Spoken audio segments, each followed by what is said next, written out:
Here's a rule I live by. Not everything is for everybody. Everybody has heard that one man's trash is another man's treasure, but nobody ever inverts that. One man's treasure is another man's trash. The failure to respect these principles will be the downfall of franchises like Call of Duty. You see, one of the worst things you can do when you're getting into a car accident is overcorrect in the wrong way. And it's the same thing for if you're a video game franchise. If you're a video game franchise and you feel like you're dying, you're getting into a proverbial car wreck, the worst thing you can do is overcorrect. One of my concerns by watching all of this juicy Black Ops 4 beta gameplay, which admittedly a lot of it looks very fun, but my concern is that Black Ops 4 has been pulled in too many different directions and it's trying to be a weird hybrid of tactical team-based hero shooters and, well, Call of Duty. But while I was watching a video by a guy named Get Flanked, he was talking about how Call of Duty Black Ops 4 almost nailed it.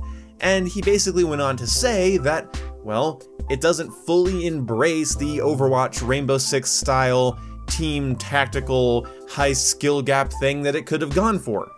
No shit. His real problem was that the game seems like it's gone off in too many different directions instead of focusing on being a good singular thing. Instead of being a good Twitch arena shooter or being a good team tactical shooter, it tries to balance both, and that's never good. You don't want a game to have two conflicting philosophies of design, you know, smacked together in one package. I feel like that's, you know, it's not a good direction for a game. But here's the thing, not everything is for everybody. And even the lesser wanted Call of Duties sell extremely well. And they have a lot of players. And are most of them normies that don't know up from down, are just terrible stupid consumers and they're fueling the Activision machine, which is destroying the industry itself? Sure, why not? I think we sometimes get a little too pretentious with our games. They are products. And people buy them for the reasons that anybody buys a product. They like the service or experience of the product. Complaining that Black Ops 4 didn't fully go into the Overwatch Rainbow Six style of team tactical shooter seems silly to me. It really does. It's the same kind of silliness I felt when people are saying Call of Duty needs vehicles in the Frostbite engine. No, it doesn't. Call of Duty's trademark style and feel might not be for you, it might be trash to you, but to millions of other people, it's absolute treasure. You see, not everything needs to be Overwatch, not everything needs to be Rainbow Six, not everything needs to be Fortnite or PUBG. And at the risk of sounding condescending, I'm pretty sure it's obvious why. Not everybody has a team to play with, not everybody wants to try their ass off, and there needs to be games for casual players. I think Call of Duty takes a degree of game sense and skill in order to do consistently well, which is what Call of Duty is all about. But it doesn't take the teamwork, coordination, and deep meta knowledge that games like Overwatch and Rainbow Six take. So yeah, there's gotta be games for different people. You don't have to make everything take the highest amount of skill and become some sort of tactical, team-based game. I'm reiterating myself. Yeah. So what am I trying to say? Well, hey, Call of Duty, maybe diving into the Battle Royale mode might not be the best choice, and maybe leave the Rainbow Six to the Rainbow Six and the Overwatch to the Overwatch. Call of Duty is a fast-paced Twitch arena sucker punch of a shooter. It always has been. Shoot first, die first is something you'll hear a lot of Call of Duty players say, mostly in frustration, but if you're a talented Call of Duty player, you know that's just possible because of the milliseconds in which gunfights take place. Call of Duty is about consistent performance. That's why it's easy to pick up and hard to master. It's easy to get a kill, it's hard to get 15 without dying. Because if it's easy to get a kill in a game, it's most likely also easy to die. Call of Duty takes a large amount of game sense and confidence in order to stay alive for long periods of time, and not just do well in one match, but 2, 3, 4, 5, 6 in a play session. When you start to be able to do well 9 out of 10 matches, and you start to lead every lobby and get streaks and start unlocking camos, that's kind of an upper echelon Call of Duty player. Most don't fall into that category. People have said Call of Duty is easy to master, but in my experience with myself, my friends, and just fucking playing the game for as many years as I have, no. Easy to pick up, yes. Easy to master? No. Hard to master. I genuinely think the people that have mastered the Call of Duty formula are the same people that like master the Halo formulas. Once you've done it, you move on to something else. In a couple of years, a lot of Rainbow Six players are going to move on to something else. That's why people moved on to Counter-Strike and Overwatch or Battlefield. Our brains crave challenge. Once you've mastered something, it rarely challenges you.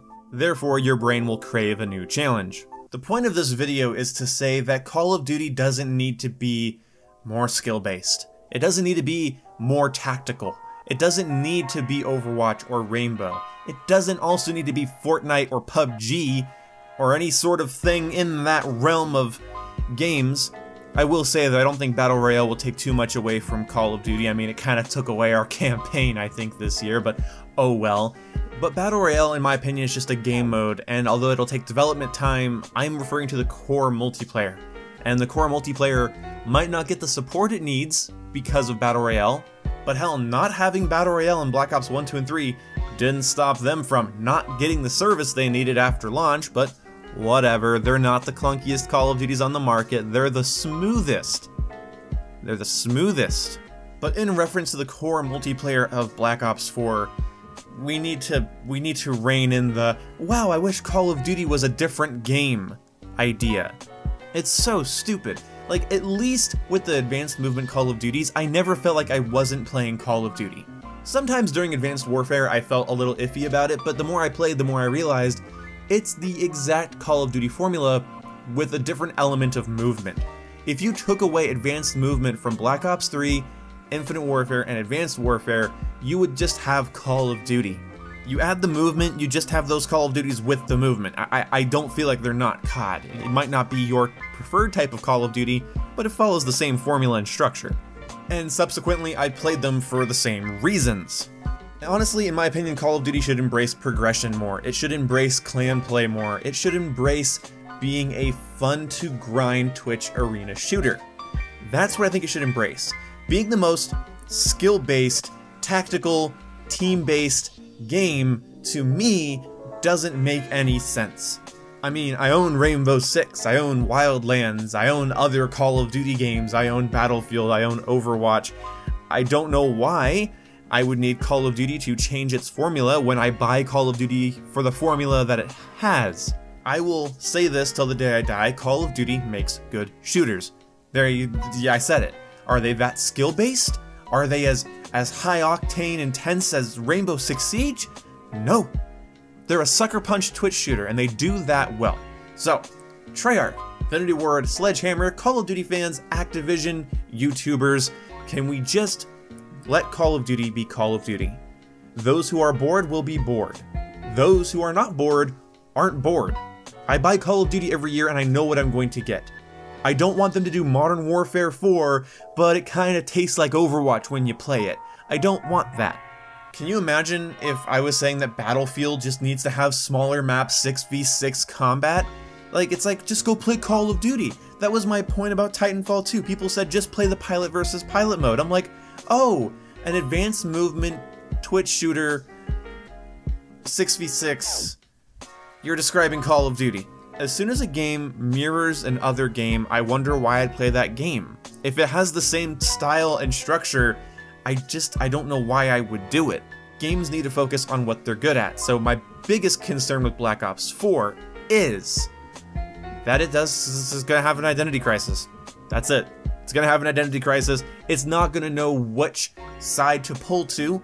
It's not gonna know which side to cater to, and I think that'll end up hurting it in the end. I'm hoping that Infinity Ward will deliver us Modern Warfare 4 and Modern Warfare 2 remastered.